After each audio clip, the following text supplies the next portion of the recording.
సాయినగర్లో ఏర్పాటు చేసిన హంస వాహనంపై కూర్చొని ఉన్న వినాయకుడిని ఇప్పుడు మీకు నేను చూపించబోతున్నాను. మన శతవినాయక దర్శనం ప్రోగ్రాంలో భాగంగా మనం ఇప్పుడు చూపిస్తున్నది ఉత్సవ విగ్రహం. చూడండి, దర్శించుకోండి.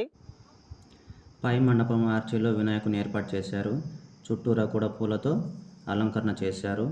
అలాగే లోనికి వెళ్ళే మార్గం మొత్తం కూడా బెలూన్తో అలంకరణ చేశారు. చూడండి, వీళ్ళే ఆ కుటుంబ సభ్యులు.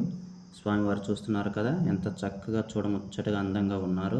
వినాయక స్వామి హంస మీద ఉన్నారు. చూడండి, హంస వాహనం పైన వినాయక స్వామి విగ్రహం మూర్తి అనేది ఉంది.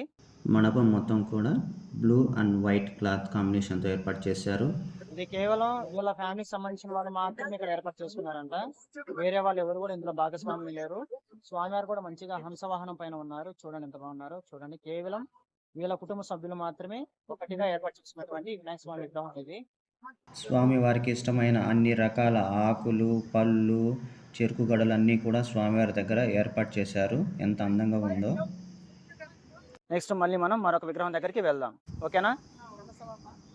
వినాయకుని చూశారు కదా, వీడియోని లైక్ చేయండి.